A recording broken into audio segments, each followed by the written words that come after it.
While the EMOVE Cruiser has been a top-selling electric scooter, these are some of the deal breakers for those considering to buy the EMOVE Cruiser V2 version. 1. The upgraded EMOVE Cruiser V2 doesn't come with full hydraulic brakes.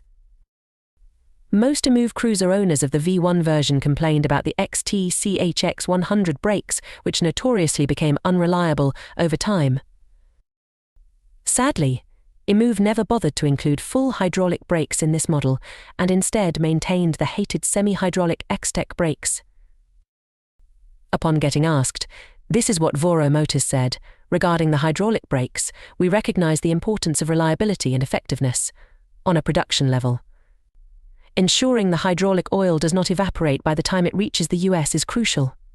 Given this and the specific performance requirements of a 33 mph scooter, we currently find that full hydraulic brakes, though excellent, may not provide proportional benefits at this speed range.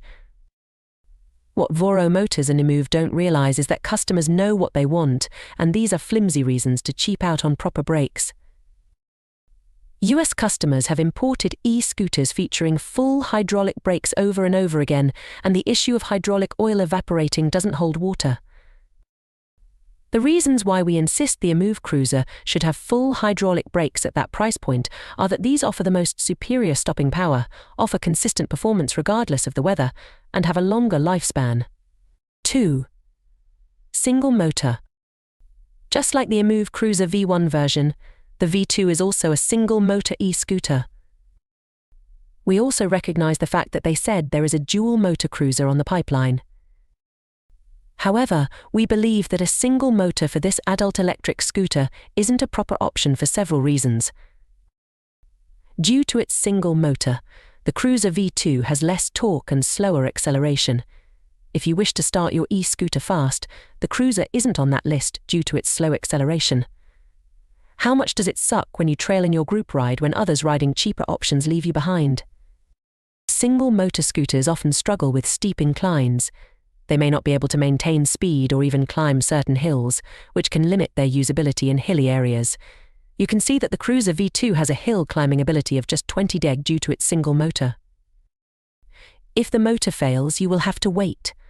Unlike dual-motor scooters that can run on the other motor when one fails, it's the opposite should the Cruiser V2's motor fail. 3. The Cruiser V2 is heavier.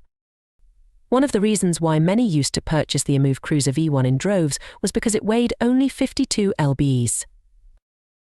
However, the newly upgraded EMOVE Cruiser V2 now weighs a whopping 74 lbs.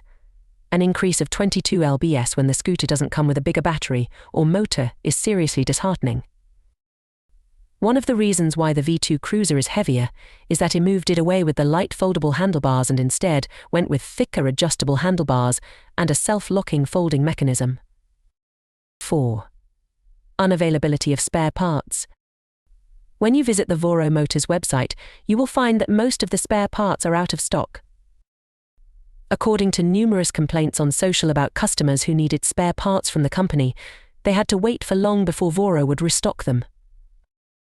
Depending on the extent of the damage and which spare part you need, it might take longer before you can start riding again.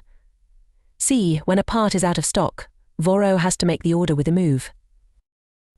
By the time that specific part gets shipped, several days or weeks might pass, which is undoubtedly disheartening. Again, there is no single spare part available for the EMOVE Cruiser V2 just yet on the Voro Motors site. I think they should have shipped all the parts along with these scooters. After all, some customers will need parts within weeks of owning the Cruiser, and it would be best if they had them readily available.